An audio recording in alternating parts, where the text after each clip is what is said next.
விஜய்க்குள்ள ஒரு நம்ம ஆரம்பிச்சாச்சு, சின்ன பயம் இருந்துகிட்டே இருக்கும். அது இல்லைன்னு சொல்ல முடியாது. பேஸ்மெண்ட் வீக் பில்டிங் ஸ்ட்ராங் அப்படிங்கிற மாதிரி தான். பவன் கல்யாண் அவர் ஆக்டரா இருந்து இப்போ வந்து ஜெயிச்சிருக்கார். இந்த தேர்தலோட ரிசல்ட்டை விஜய் எப்படி பார்க்குறாரு? பவன் கல்யாணோட வெற்றி வந்து பெரிய நம்பிக்கை, ஒரு பெரிய பூஸ்டர். அப்படிதான் நம்ம ஒரு டானிக் மாதிரி. மற்றவர்கள் ஜெயிச்சிருக்காங்க, டிஎம்கே ஜெயிச்சிருக்காங்க, பர்டிகுலராக வந்து சீமான் மட்டும்.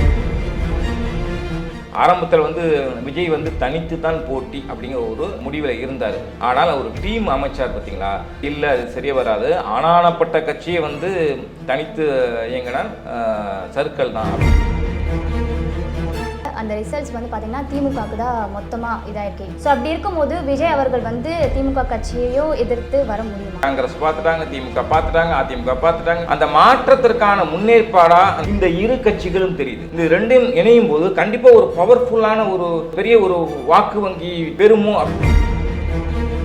இப்போ வந்து விஜயோட ரசிகர்களாக இருந்தாலும் சரி, இது என்ன 2024 எலெக்ஷனு 2026 பாருங்க அப்படின்றாங்க.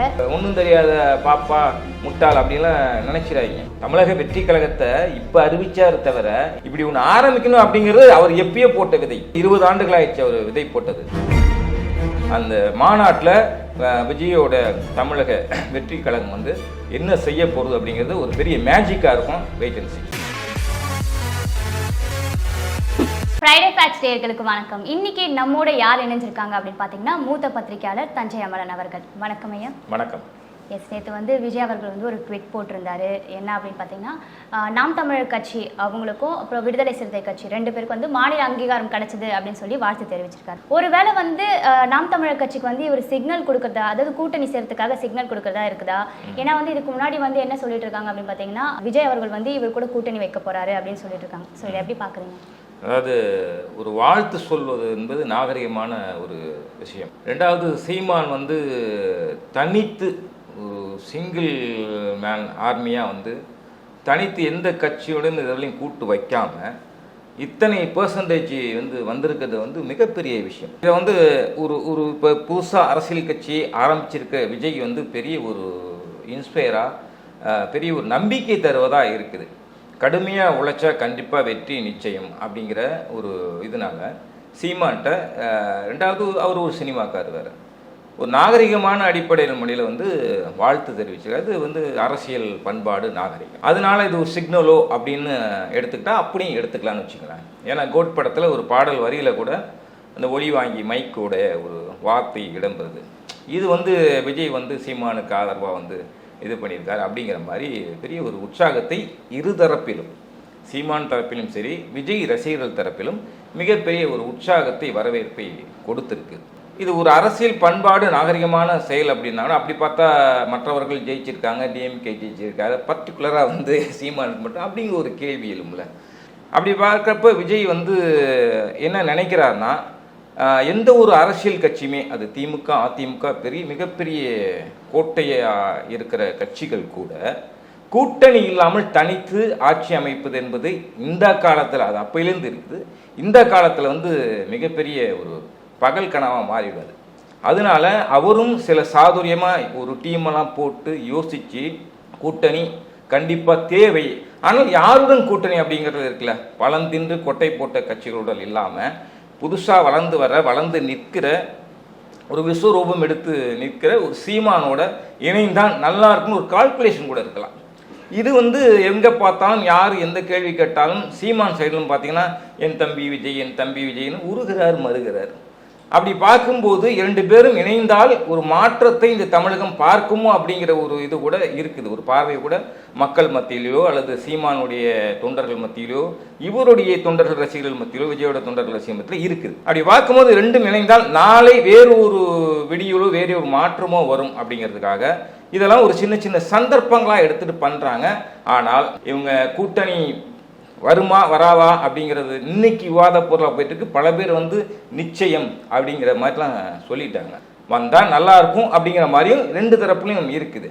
ஆக போக போக தான் வந்து இதை பற்றிய நிஜமான முகம் வந்து தெரிய வரும்.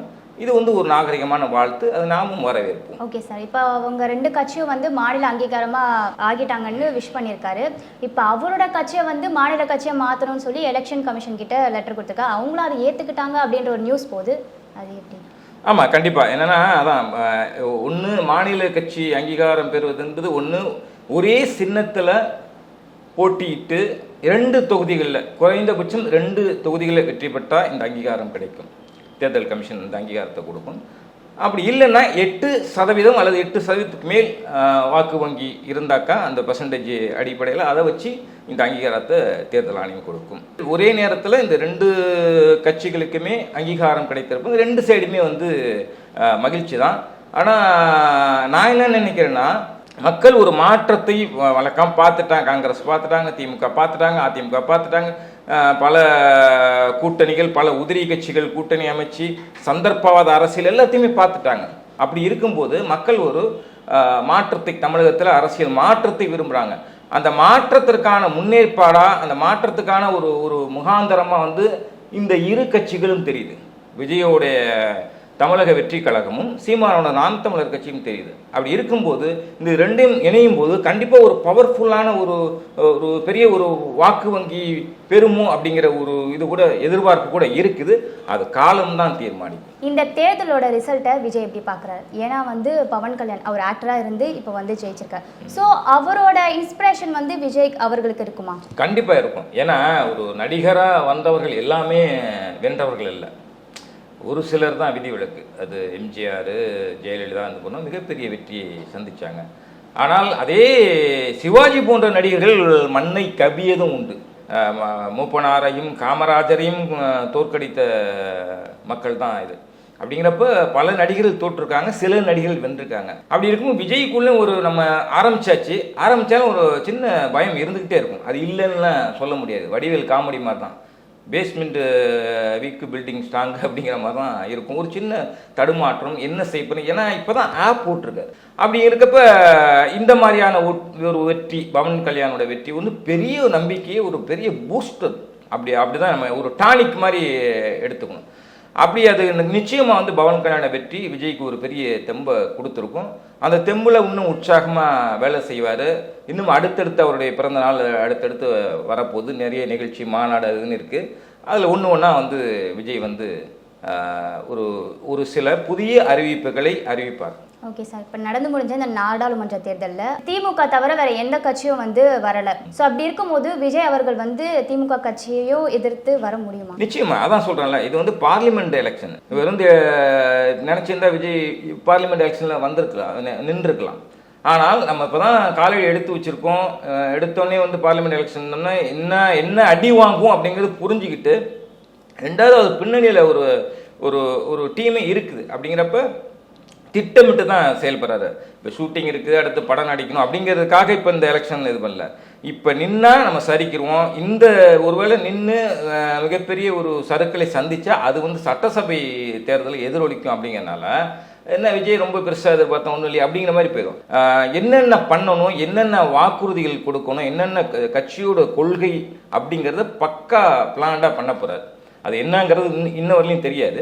பக்கா பிளானாக இருக்கும்போது முதல் அரசியல் மாநாட்டில் அதை வந்து அறிவிக்க வாய்ப்பு நிறையவே இருக்குது.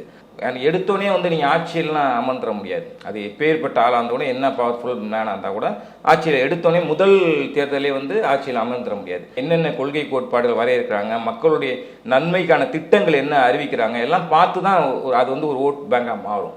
அப்படி இருக்கும்போது பெரிய பெரும்பான்மையை வந்து விஜயோடைய வெற்றி கழகம் வந்து பெற்றுமா அப்படின்னா கிடையாது.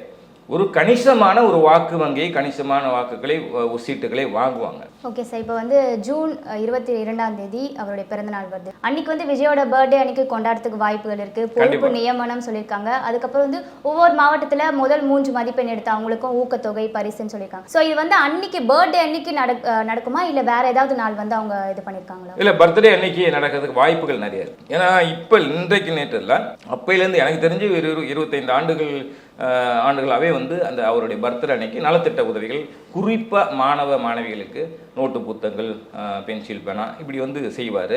இப்போ தான் அவர் வந்து இந்த முதல் மதிப்பெண் வாங்கின ஸ்டூடெண்ட்டுக்கு வந்து செய்கிறாரு. இப்போ அந்த கட்சி ஆரம்பித்த பிறகு இல்லை அதுக்கு கொஞ்சம் முன்னாடி வந்து செய்கிறாரு. தவிர ஆரம்பத்துலேருந்து அந்த நலத்திட்ட உதவிகள் செஞ்சுக்கிட்டு தான் இருக்காரு. நாட் ஓன்லி ஸ்டூடெண்ட்டுக்கு, ஏழை பெண்கள் அவங்களுக்கு தையல் இந்த மாதிரிலாம் செஞ்சுருக்காரு. இப்போ வந்து அதை விரிவுபடுத்தியிருக்காரு. ஒரு அரசியல் கட்சி தலைவராக ஏதாவது அடுத்த கட்டத்தை நோக்கி போகணும்ல, அப்படிங்கிறத விரிவுபடுத்தியிருக்காரு. அதனால் இந்த பிறந்த நாளும் போதும் கண்டிப்பாக வந்து இந்த நலத்திட்ட உதவிகள் செய்வார். அது இல்லாமல் மாநாடு நடக்க போகுது, விரைவில் அந்த மாநாடு அறிவிப்பார். ஏன்னா இப்போ பார்லிமெண்ட் எலெக்ஷன் தான் வெயிட்டு. இந்த படமும் ரிலீஸ் ஆன பிறகு, கோட் ரிலீஸ் ஆன பிறகு பெரிய லெவலில் கட்சியோட மாநாடு நடக்க போகுது. அது மதுரையா, திருச்சியா, சென்னையா அப்படிங்கிறது இன்ன வரலையும் முடிவாகலை. நம்மலாம் பேசிக்கிட்டு இருக்கோம் தவிர இன்ன வரலையும் முடிவாகலை. எனக்கு தெரிஞ்சு மதுரையாக இருக்கிறதுக்கு அல்லது திருச்சியாக இருக்கிறது வாய்ப்பு. ஏன்னா சென்ட்ரல் பிளேஸ் அது. அந்த மாநாட்டில் விஜயோட தமிழக வெற்றி கழகம் வந்து என்ன செய்ய போகிறது அப்படிங்கிறது ஒரு பெரிய மேஜிக்காக இருக்கும். வெயிட் அண்ட் சீ. அப்போ வந்து விஜயோட ஃபேன்ஸ் அண்ட் டிவிகே தொண்டர்கள் இவங்க சொன்ன மாதிரி சீக்கிரமாக மாநாடு நடைபெறும் அப்படின்னு நீங்கள் சொல்கிறீங்க? கண்டிப்பாக. ஆனால் ஆஃப்டர் கோட் ரிலீஸ் தான். இப்போ வந்து விஜயோட ரசிகர்களாக இருந்தாலும் சரி, டிவிகே தொண்டர்களாக இருந்தாலும் சரி, அவங்க என்ன சொல்கிறாங்க அப்படின்னு பார்த்தீங்கன்னா, இது என்ன 2024 எலெக்ஷனு 2026 பாருங்க அப்படின்றாங்க. ஸோ என்ன நடக்கும்?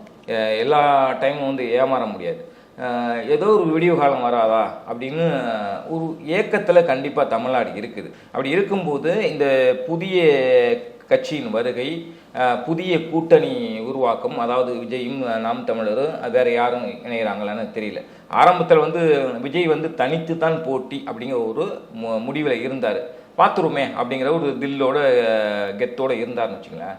ஆனால் ஒரு டீம் அமைச்சார் பார்த்தீங்களா, அந்த டீம் அமைச்சது இல்லை, அது சரியாக வராது. ஆனானப்பட்ட கட்சியை வந்து தனித்து இயங்கினால் சர்க்கிள் தான் அப்படின்னு சொன்னதும், ரெண்டாவது இவரும் நிறைய அரசியல் இப்போ உள்வாங்க ஆரம்பிச்சிருக்காரு, படிக்க ஆரம்பிச்சிருக்காரு. மூத்த அரசியல்வாதிகள்கிட்ட கருத்துக்களை உன்னிப்பாக கேட்குறாரு. அப்படி இருக்கும்போது எடுத்தோடனே தனித்து போட்டிங்கிறது சரியாக வராது அப்படிங்கிறது முடிவு எடுத்திருக்காரு. அப்படி இருக்கும்போது இந்த கூட்டணியோடு சேர்ந்து அமையும் போது திடீர்னு ஒரு அந்த நேரத்தில் எலெக்ஷனில் பல எலெக்ஷன் பார்த்தீங்கன்னா அந்த தேர்தல் காலத்தில் என்ன நடக்குதோ அதை பொறுத்து வந்து ரிசல்ட்டெல்லாம் மாறி இருக்கு, தலைவிதியே மாறி இருக்கு. அப்படியெல்லாம் பல தேர்தல்கள் நம்ம பார்த்துருக்கோம். அப்படி இருக்கும்போது இந்த 2026 தேர்தல் காலகட்டத்தில் என்ன நிகழ்வுகள் நடக்குதோ அதை பொறுத்து கண்டிப்பாக ஒரு மாற்றம் அமையும். அதனால வந்து விஜய் ரசிகர்களோட இப்போ தொண்டர்களாக மாறிட்டாங்க. அப்படி இருக்கும்போது எல்லாமே ஒரு நம்பிக்கையோடு இருக்காங்க. இறங்கி வேலை செய்யணும், களமிறங்கி வேலை செய்யணும் அப்படிங்கிற ஒரு தெம்போட, உறுதியோட, தெளிவோடு இருக்கிறாங்க. Wait and see. அதுதான் சார் நான் கேட்க வந்தேன். என்ன அப்படின்னு பார்த்தீங்கன்னா, அவர் படம் நடிக்கும் போது அவ்வளோ கூட்டம், ஃபர்ஸ்ட் டே ஃபர்ஸ்ட் ஷோலாம் பயங்கரமாக இருக்கும். ஆனால் அவர் அரசியல் வராருன்னும் போது மக்கள் வந்து அதை ஏற்றுக்கிறாங்க. அந்த அளவுக்கு அவர் மேலே அவ்வளோ அன்பு மக்களுக்கு.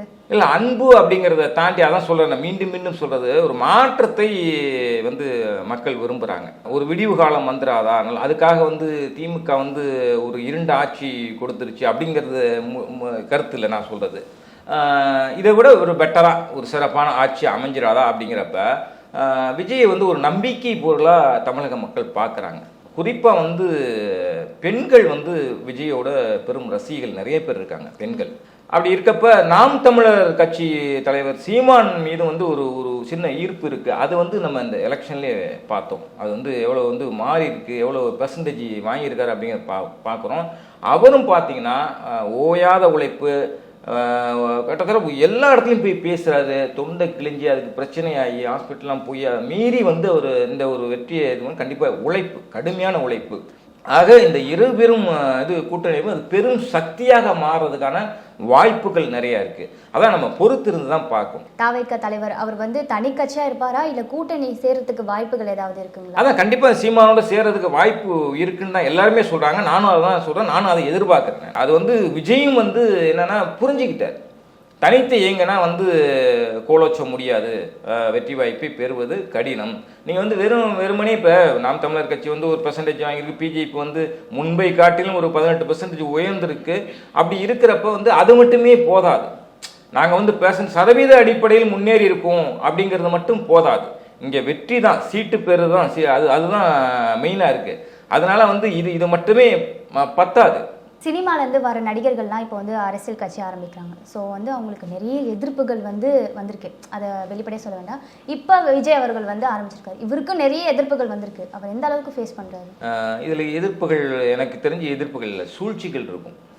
எப்படா அவனை கவுக்கலாம், எப்படா கெட்ட பேரை ஏற்படுத்தலாம் அப்படிங்கிற சூழ்ச்சி, வஞ்சம் எல்லாமே நடக்கும். இதுதான் அரசியல் விளையாட்டு.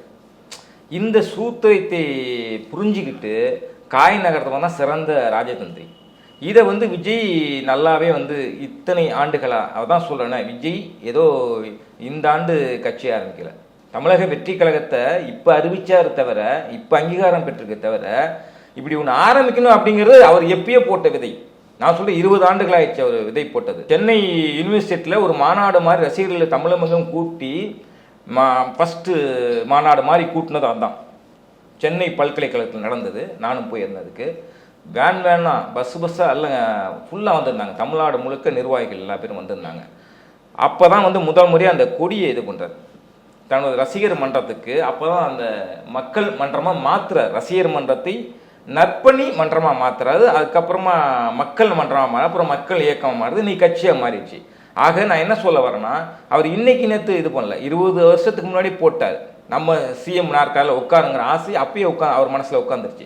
அப்படி இருக்கும்போது கொஞ்சம் கொஞ்சமாக காய் நகர்த்தான் இந்த இடத்துக்கு வந்து நீ கட்சி ஆரம்பிச்சிருக்காரு. அரசியல் என்ன நடக்கும், இதுக்கு முன்னாடி ஆளுகின்ற கட்சிகள் என்னென்ன சூழ்ச்சிகள் செய்யும், நம்ம எப்படியெல்லாம் அதை எதிர்கொள்ளணுங்கிற ஒரு பாடம் அனுபவம் இல்லாட்டினா ஒரு நிச்சயமாக ஒரு மூத்த அரசியல்வாதிகள்கிட்ட கேட்டிருப்பாரு, தெரிஞ்சிருப்பாரு, இல்லை உன்னிப்பாக கவனிச்சுட்டு தான் வந்திருக்காரு.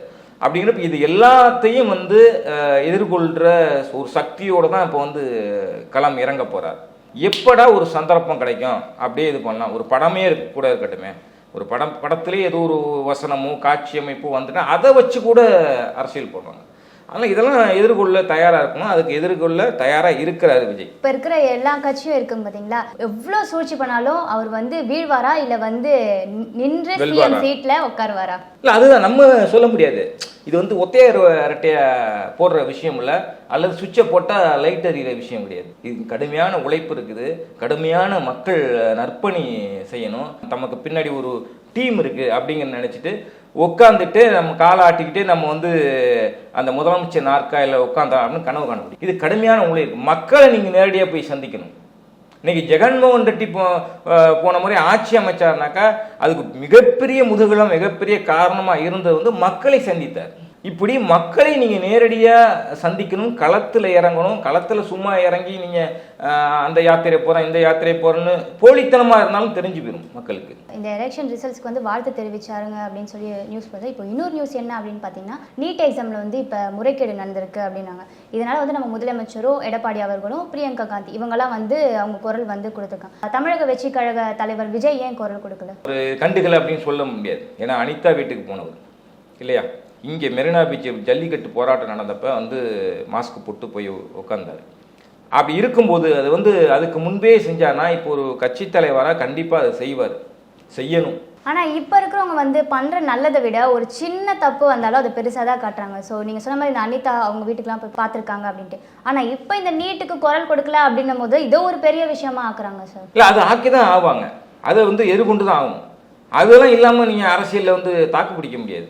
அப்போ விஜய் வந்து கட்சியை ஆரம்பிக்கிறதுக்கு முன்னாடி சொன்னாங்க, இவரெல்லாம் ஒரு ப்ரெஸ் மீட் எதிர்கொள்ள திராணி இல்லவருக்கு, ப்ரெஸ் மீட்டில் பதில் சொல்ல முடியலவருக்கு, இவரெல்லாம் இங்கே வந்து அரசியல் கட்சி ஆரம்பித்து எங்கே வந்து ரிப்போர்ட்டர்ஸை சந்திச்சிருவார் அப்படின்லாம் ஒரு விமர்சனங்கள் உண்டு அவர் மேலே. இப்போ தான் வந்திருக்காரு, இனிமேல் தான் தெரியும். கண்டிப்பாக ஒரு சந்திப்பார். விஜய் வந்து ஒன்றும் தெரியாத பாப்பா முட்டாள் அப்படின்லாம் நினச்சிடாதீங்க.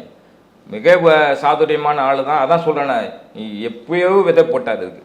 அரசியல் வர்றதுக்கு எப்போயோ விதை போட்டவர் கொஞ்சம் கொஞ்சமாக சாதுரியமாக காய் நகர்த்திட்டு வரவருக்கு இதெல்லாம் தெரியாதா, என்ன செய்யணும், எந்த நேரத்தில் எப்படி நடந்துக்கணும்னு தெரியும். அது சொல்ல வேண்டிய ரஜினி டைலாக் மாதிரி தான், வர வேண்டிய நேரத்தில் வரும்னு சொல்லிட்டு அவர் வரல கடைசியில். ஆனால் விஜய் வந்து கண்டிப்பாக மக்கள் நல்ல விதமாகவே மக்களுக்கான நற்பணிகளை ஆற்றுவாங்க ஒரு சின்ன நம்பிக்கை இருக்குது. அதுக்காக நான் வந்து விஜயோட ரசிகரோ இல்லை அவர் ரசிகர் மன்றத்தை சேர்ந்தவரோ பொறுப்பாளரோ அப்படி கிடையாது, அர்த்தம் கிடையாது. ஒரு சின்ன நம்பிக்கை இருக்குது, அவ்வளோ. ஓகே, ரொம்ப நன்றி. உங்களுடைய நேரத்தை எங்களுக்காக செலவழிச்சதுக்காக ரொம்ப நன்றி.